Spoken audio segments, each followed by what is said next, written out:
Yeah, thank you. Thank you, Chair. This is a very difficult process, but it's one that I take seriously, and I think it's the most important thing that the Senate does. First of all, I want to thank the Chair for, I think, running a fair hearing that went longer than anyone thought it was going to. Most of all, I want to thank all of you who sent in testimony or who came in and testified, because what we're really talking about is the democratic process and the idea to have input. I say every one of us takes this seriously, and we're not marginalizing anyone's testimony. But in the end, you have to make a decision. You have to stand up for it. And I've always been one who tried to justify or at least explain what it is. However, when you make a decision, half the people are going to be saddened or opposed to what you say. The other half may be in support. I come from the business community. I am a businessman. I'm proud of it. Proud to be an entrepreneur. Proud to try and earn a profit. I'm old enough that I can remember when developer, per se, was not a bad word in this community, because we understood that they created opportunities, jobs, tax revenues, partnerships with the government, helped the government. Now, that's not to say that there have not been and are not bad developers, because there are. Just like, shocker, there are bad people in elective office. I've tried to be independent since I got elected. I was the worst opponent of PLDCs from the very beginning and voted against it, as I mentioned yesterday. I disagree with the nominee on Koa Ridge. I think it's a terrible idea, just as I do with Ho'opili. I'm the one that fought the windmills and supported the neighbor islands. I think it's terrible. Besides, those windmills may kill our Opeapea, native Hawaiian mammal bat. And I don't want that to happen. I'm an opponent of the undersea cable. Terrible idea. Waste of money. So I think I got my creds. And as I shocked the lady yesterday, reminding her I was the secretary of the Conservation Council of Hawaii many years ago.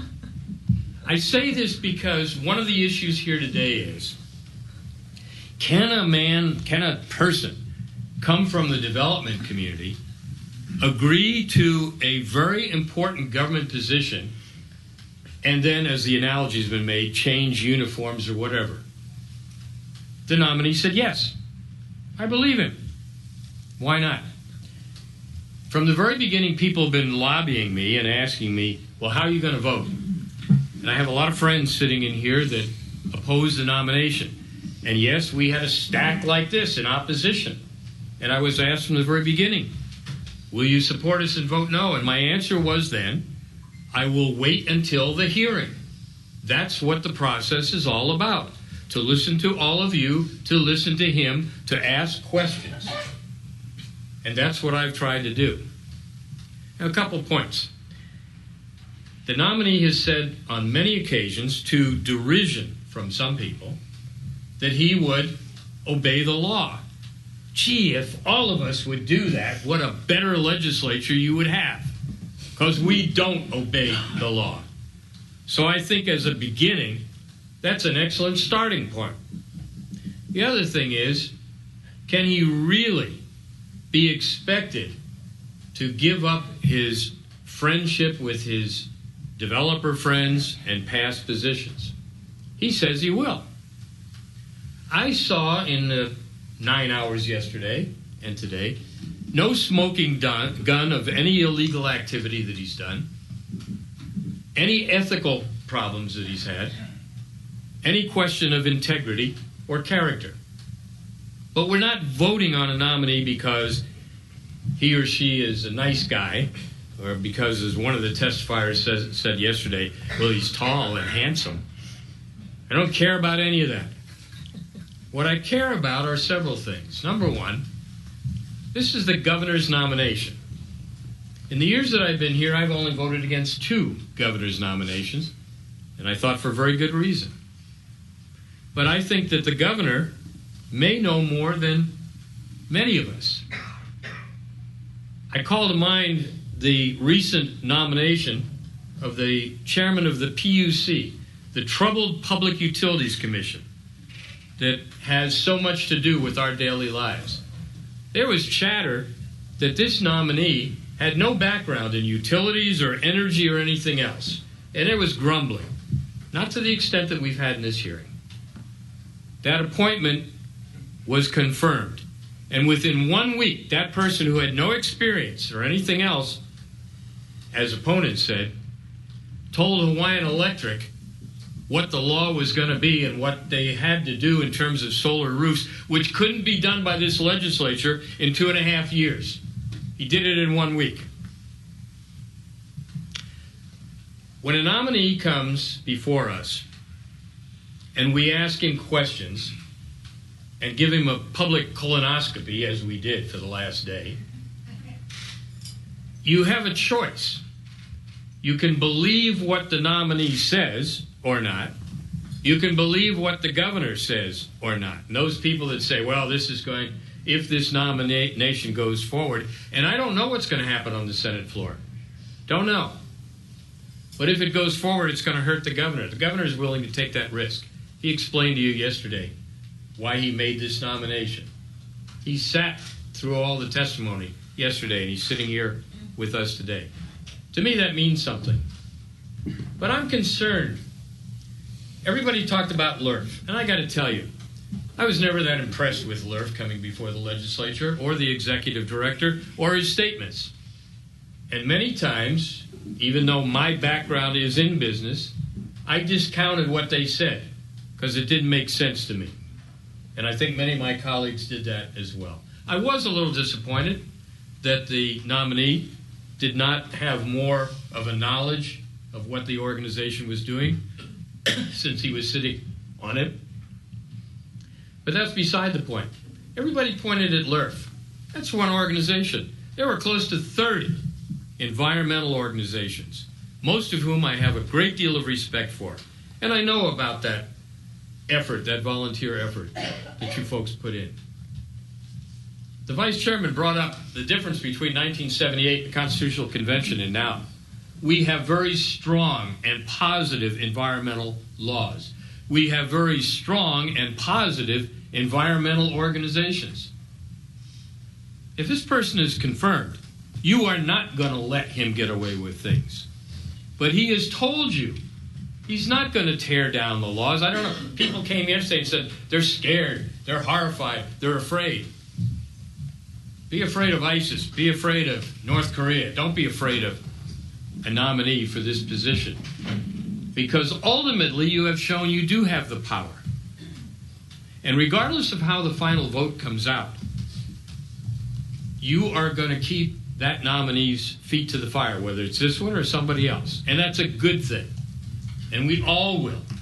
The days of somebody walking in because it's a political appointment and doing what he or she wants to do, they're over.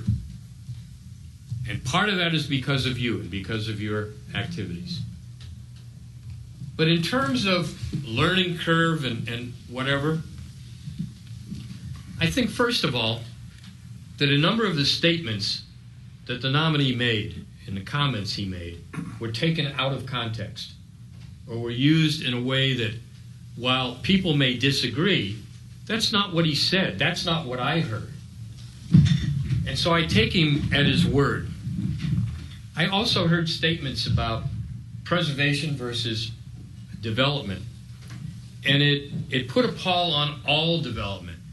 If we don't have some good development in this state, we are going to continue to have our economy get worse than it really is. And I know the previous administration used to tell us how wonderful things were and how we turned the corner. We didn't turn any corner. You are struggling. I am struggling. I understand that. But it's not going to be government that's going to pull us out of this because government doesn't have any money. Shocker, the only money that government gets is that it takes from you. And so the idea that an organization like LRF that came in and actually lobbied for developers and landowners' interests, I'm just sorry that they didn't do a better job in many areas. What happened to the idea of free speech? What happened to the idea that we would argue out issues and make our decision? I've had to live with the decisions and the votes. Heck, I come in to vote almost every day, and I'm outvoted 24-1, but I still have a smile on my face, because that's the process. And it's because we do have more transparency, and we do have more input. So everything you say and do is important here. But I asked one of the opponents yesterday if her organization had ever voted against any of the nominees for DLNR in the past, and she said, yeah, there were 3 of them, including Bill Patey. They couldn't stand him because he was a big, bad developer. Is he taller than you, Mr. Ching? I don't know. No? You're taller? Okay, good. And then within a very short period of time, Mr. Patey surprised everybody with what he did. Heck, this group even voted against our chairman for DLNR. And I asked them, did they change after she was in for office for a little while? Well, no, they didn't, but that's beside the point. People not only can change, but those of us that are in public office know that our first responsibility is to the Hawaii State Constitution, the United States Constitution, and any mission statement or ethics laws that we have. And if we violate them in any way or don't enforce them, we have remedies for that. Conflict of interest, it's been a joke in the legislature because people get up and say, I have a conflict, and the president of the Senate or the Speaker of the House say, no conflict, and usually they go on. And I tried to recuse myself when I was trying to buy the Star Bulletin, and they don't have a block on the voting thing. They said, oh, just leave the room. I said, I'm not leaving the room, I'm recusing myself. And they couldn't figure out how to do that because it wasn't on the form. This man said he'll recuse himself. Do I disbelieve him? Do you disbelieve him? I don't know. Does he lack many of the skills that many of us would like to see? Yes. Was he weak in some of the questions that he responded to? Yes, he was. But for all of us, we probably have a different vision of who or what kind of person we would like leading DLNR. For me, I'm willing to give him the opportunity to prove himself, knowing that we have safeguards and we have people that will not let anyone go on their own and do damage to the Aina. As far as being an environmentalist, I think that, a lot of us, older people, are environmentalists. We just don't have the title because we grew up with our parents telling us, turn off the lights, don't waste the water, don't put trash here, clean up after yourself, do those things. Those were basic environmental laws. I didn't hear anything or anyone show me that this nominee is not going to protect our environmental laws. On the area of historic preservation yesterday, the question was whether or not he was opposed to historic preservation, and he answered no. He brought up issues and was opposed to certain aspects of a law that was passed here several years ago, which again, I voted against because it made every property historic just because it was 50 years of age or older, and then had negative ramifications if you wanted to take care of your own property and fix the roof or add a room or something like that. And we have several bills this session that we're trying to remedy what everyone now recognizes were unintended consequences. But he was clear on that answer. And yet some people won't let that go and say he's against historic preservation. Or he won't be an advocate for either increased funding if it's necessary or increased rules that will help the many divisions of DLNR. He said he would do that. For me, I will give him the trust and the ability to do it. So for those reasons, I will be voting against the chair's recommendation, but I will leave it up to the entire Senate, and you all still have ample opportunity to talk to all of us and to see how that vote goes. But at this point, as I say, I think that while the opposition, I respect the opposition, I think that many people, too many people, as was brought up yesterday, have used labels and have put more importance on those labels than on the individual and on the laws that we have and that all of us in this table and all of us in the state Senate are sworn to uphold.